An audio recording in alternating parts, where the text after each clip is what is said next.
रोमल Shah horror YT channel पर आप सबका स्वागत है। आज की कहानियाँ कभी ना कभी किसी न किसी के साथ घटित हुई हैं, उसी पर आधारित हैं। पहली कहानी शुरू करते हैं। एक फ्लैट में एक नया किराएदार रहने के लिए आता है। वो अपनी डायरी में जो कुछ लिखता है वो सब कुछ एक कहानी के रूप में प्रस्तुत है। पन्ना नंबर 1, तारीख 12 अक्टूबर। आज मैंने अपनी नई नौकरी की शुरुआत की। बेंगलुरु के इस नई सोसाइटी में मेरा फ्लैट 13वीं मंजिल पर है। यहाँ से शहर की रोशनियाँ इतनी दूर हैं जैसे कोई दूसरी दुनिया हो। सब कुछ बिल्कुल नया और साफ सुथरा है। बस एक अजीब सी बात है।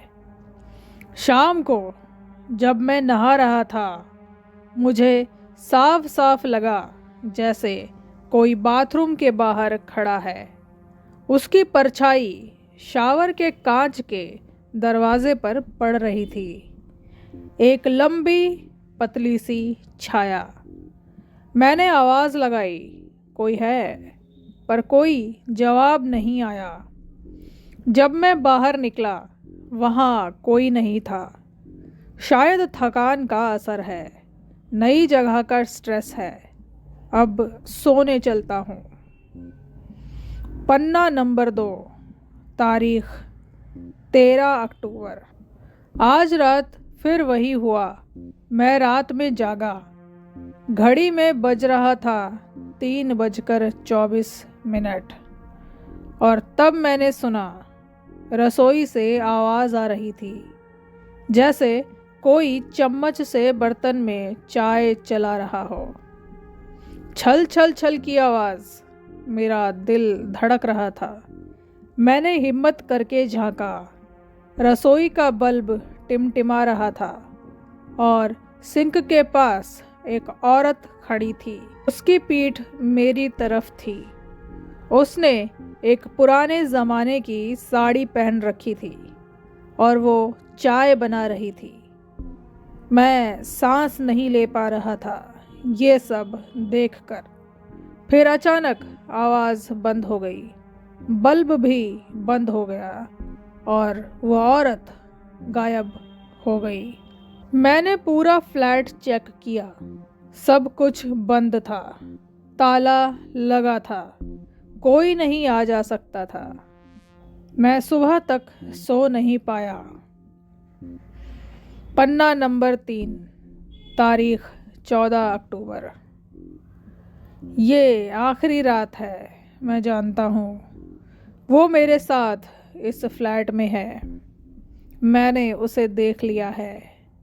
आज शाम जब मैं टीवी देख रहा था, रिमोट सोफे के पास गिर गया। जैसे ही मैं झुका उसे उठाने के लिए, मैंने सोफे के नीचे देखा और मैंने देखी एक आँख। सोफे के नीचे की काली जगह में एक आँख बिल्कुल मेरी आँखों में देख रही थी। चमकदार, गीली और बिल्कुल इंसानी आँख। उसमें कोई पलक नहीं थी, बस वो आँख मुझे देख रही थी। मैं चीखा नहीं, बस पीछे हट गया। अब मैं बालकनी में बैठा हूँ। मेरे पीछे बेडरूम का दरवाज़ा है और मैं सुन सकता हूँ अंदर से सांस लेने की आवाज़ आ रही है। वो सांसें मेरी सांसों के साथ सिंक हो रही हैं। जब मैं सांस लेता हूँ वो भी लेती है। जब मैं छोड़ता हूँ वो भी सांस छोड़ती है। उसने मेरी आवाज़ की नकल करनी शुरू कर दी है। मैंने सिक्योरिटी को फ़ोन किया था, वो आने वाले हैं, लेकिन मुझे लगता है जब तक वो आएंगे शायद ये डायरी आखिरी। यहाँ पन्ने पर एक लंबा घिसा हुआ निशान है, जैसे पेन अचानक खिंच गया हो। इस डायरी के बाद वाले दिन क्या हुआ? सोसाइटी के गार्ड ने उस फ्लैट का दरवाज़ा तोड़ा। वहाँ कोई नहीं था, सिर्फ ये डायरी मेज़ पर पड़ी थी। एक नया किराएदार गायब था। पड़ोसियों से पूछताछ पर पता चला कि इससे पहले इस फ्लैट में एक बूढ़ी विधवा रहती थी जो अपने बेटे का इंतज़ार करती रहती थी। वो हमेशा कहती थी कि वो उसके लिए चाय बनाकर रखेगी। उसकी मौत अकेलेपन में सोफे के पास ही हुई थी। शायद उसे अब भी लगता है कि कोई मेहमान आया है और वो उसकी सेवा करने के लिए वापस आ गई है। लेकिन सवाल ये है कि वो नया किराएदार कहाँ गया और सोफे के नीचे वो आँख किसकी थी। दोस्तों, बढ़ते हैं दूसरी कहानी की तरफ। कहानी शुरू होती है एक पुरानी सी चेतावनी से। बेटा, जंगल के किनारे वाली पगडंडी पर चलना, मगर एक बात का हमेशा ख्याल रखना, पेड़ गिनते जाना। अगर 6 से ज़्यादा पेड़ दिखें, समझ लेना कि तुम गलत जगह पर हो, और अगर 7वां पेड़ दिख जाए तो वापस मुड़कर भी मत देखना। ये थी अनमोल की नानी की आखिरी सीख जब वो छुट्टियां मनाने उनके गांव पहुंचा था। शहर से आया ये लड़का इन बातों को महज एक अंधविश्वास समझकर हंस दिया। आखिरकार विज्ञान पढ़ने वाला ये इंजीनियरिंग स्टूडेंट पेड़ गिनने की बातों में कैसे यकीन कर सकता था। एक शाम जब सूरज ढल रहा था और आसमान में लालिमा छिटकी हुई थी, अनमोल ने जंगल की सैर पर निकलने का फैसला किया। उसकी नज़र पगडंडी के किनारे लगे पेड़ों पर पड़ी। 1, 2, 3, वो गिनता चला गया। 6 पेड़, बिल्कुल 6। नानी की बात मन में गूंजी, लेकिन उसने इसे नज़रअंदाज कर दिया और आगे बढ़ गया। हवा में एक अजीब सी सनसनाहट थी और पक्षियों का चहकना अचानक बंद हो गया था। कुछ कदम चलने के बाद उसने मुड़कर देखा। वहीं जहाँ कल तक कोई पेड़ नहीं था, अब एक 7वां पेड़ खड़ा था। ये कोई आम पेड़ नहीं था। इसकी शाखाएं इतनी टेढ़ी मेढ़ी थी जैसे किसी ने उसे जानबूझकर विकृत किया हो। इसकी छाल पर अजीब निशान थे और इसके पत्ते वो बिल्कुल भी हरे नहीं थे, बल्कि राख जैसे भूरे रंग के थे। अनमोल का दिल जोरों से धड़कने लगा। नानी की चेतावनी याद आते ही वो वापस मुड़ा और तेज़ कदमों से चलने लगा। लेकिन हर कदम के साथ उसे पीछे से पत्तों के सरसराने की आवाज़ सुनाई देती। वो आवाज़ उसके कदमों की रफ्तार से मेल खा रही थी। जब वो रुकता, वो आवाज़ भी रुक जाती। उसने हिम्मत करके पीछे मुड़कर देखा। वो 7वां पेड़ अब उससे सिर्फ कुछ ही दूरी पर था। ऐसा लग रहा था मानो वो पेड़ चलता चलता उसके पीछे आ गया हो। अनमोल ने दौड़ना शुरू किया। उसके पीछे पत्तों की सरसराहट अब एक दौड़ती हुई आवाज़ में बदल चुकी थी। गांव की ओर जाती हुई पगडंडी अब उसे बिल्कुल अंतहीन लग रही थी, जैसे कोई लूप फंस गया हो। वो सेम बड़ा पत्थर 3 बार देख चुका था। थक हार कर डर के मारे उसने अपनी जेब से एक सिक्का निकाला और उस पेड़ की ओर फेंका। एक प्राचीन विश्वास के अनुसार अगर किसी भूतिया चीज़ पर लोहा फेंका जाए तो वो गायब हो जाती है। सिक्का पेड़ की छाल से टकराया और एक तेज़ चीख जैसी आवाज़ हवा में गूंज उठी। अगले ही पल पेड़ गायब हो गया। अनमोल ने जैसे तैसे अपने आप को गांव तक पहुंचाया। उसकी हालत देखकर नानी ने कहा, बेटा, मैंने तुझे मना किया था। वो 7वां पेड़ वो कोई पेड़ नहीं, बल्कि उस जंगल में खो जाने वालों की आत्माओं का एक पड़ाव है। जो भी उसे देख लेता है, वो पेड़ उसकी जगह लेने के लिए उसका पीछा करने लगता है। अगली सुबह जब अनमोल और गांव के कुछ लोग उस जगह पर वापस गए, तो उन्होंने देखा कि ज़मीन पर वही सिक्का पड़ा हुआ था जिसे अनमोल ने फेंका था। सिक्के के आसपास की ज़मीन खाली थी। वहाँ कोई पेड़ नहीं था, बस जली हुई राख के निशान थे। और एक कहानी यही ख़त्म नहीं होती दोस्तों। कहते हैं आज भी उस जंगल में कोई सही रास्ता भूल जाए तो उसे एक 7वां पेड़ दिखाई देने लगता है, जिसकी शाखाएं अब भी किसी का इंतज़ार करती हैं। अब बढ़ते हैं अगली कहानी की तरफ। ये कहानी जो मैं अभी आपको सुनाने जा रही हूँ, ये रेडिट की सबसे मशहूर पैरानॉर्मल कहानियों में से एक है और इसका टाइटल था वो मुस्कुराता आदमी। हालांकि ये कहानी अंग्रेज़ी में थी, पर मैं आपको हिंदी में सुनाने जा रही हूँ। ये 2008 की बात है। मैंने अभी अभी कॉलेज ख़त्म किया था और सिएटल शहर में एक छोटी सी नौकरी करता था। एक रात ऑफिस में काम ख़त्म करते करते देर हो गई।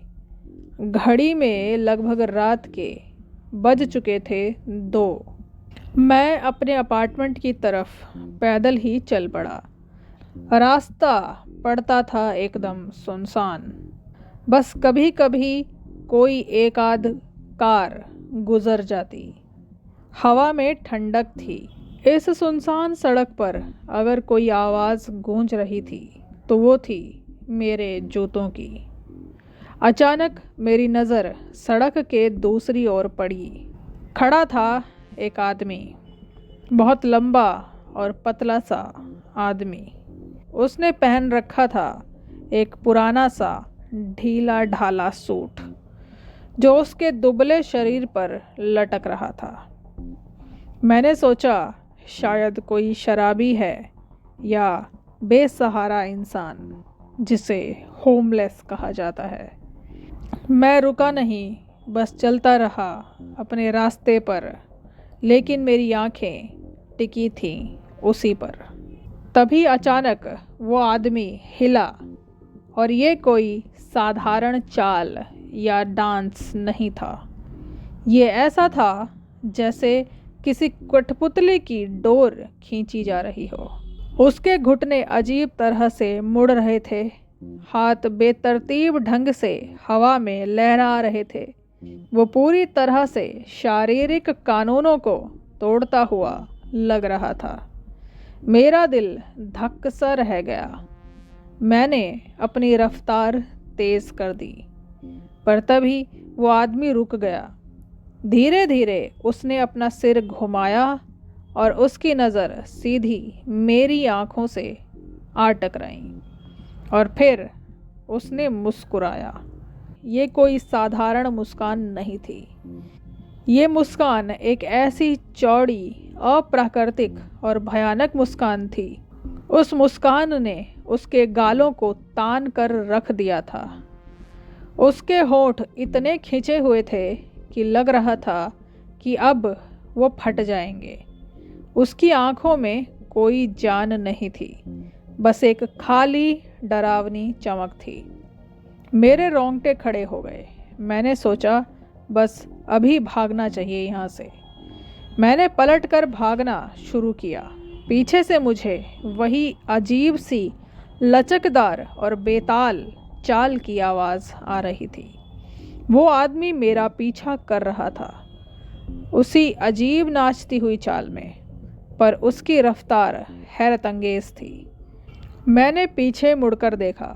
वो मुस्कान अब भी उसके चेहरे पर थी और अब वो और भी ज़्यादा चौड़ी हो गई थी, जैसे कोई दरिंदा शिकार पर झपटने वाला हो। मैंने एक अपार्टमेंट की इमारत देखी जिसका बाहरी दरवाज़ा खुला हुआ था। मैं भागता हुआ अंदर घुस गया और दरवाज़ा बंद कर दिया। मेरा दिल दहाड़े मार रहा था। मैंने खिड़की से बाहर झांका। वो वहीं खड़ा था, सड़क के बीचों बीच। उसने अपना सिर एक तरफ झुका रखा था और उसकी वही डरावनी मुस्कान चेहरे पर चिपकी पड़ी थी। अचानक उसने अपने हाथ ऊपर उठाए और बिना किसी म्यूज़िक के वहीं सड़क के बीच उसी अजीब अंदाज में नाचने लग गया। ये नज़ारा इतना अवास्तविक और डरावना था कि मैं सांस नहीं ले पा रहा था। कुछ देर बाद वो अचानक रुक गया। उसने मेरी ओर एक आखिरी नज़र देखा उसी मुस्कान के साथ और फिर अंधेरे में कहीं गायब हो गया। मैं वहीं ज़मीन पर बैठ गया, कांपता हुआ। मैंने पुलिस को फ़ोन किया, लेकिन जब वो आए तो वहाँ कोई था ही नहीं। उस रात के बाद मैं कभी भी अकेले उस रास्ते से नहीं गया। आज तक मैं नहीं जानता कि वो कोई इंसान था, कोई साया था या कुछ और, लेकिन एक बात का यकीन है, उस मुस्कुराते आदमी से मेरी फिर कभी मुलाकात नहीं हुई और उम्मीद है कभी हो भी ना। तो दोस्तों, अब बढ़ते हैं हमारी अगली कहानी की तरफ। उत्तराखंड के पहाड़ों की एक सच्ची और प्रसिद्ध भूतिया कहानी सुनाने जा रही हूँ, जिसे स्थानीय लोग जानते हैं। ये कहानी मेरे एक दोस्त के नाना जी ने सुनाई थी, जो वहाँ के रहने वाले थे। ये कहानी है 1990 के दशक की। मेरा दोस्त राहुल अपने परिवार के साथ गर्मियों की छुट्टियां मनाने अपने नाना जी के गांव पहुंचा। गांव उत्तरकाशी जिले में एक ऊंची पहाड़ी पर बसा था।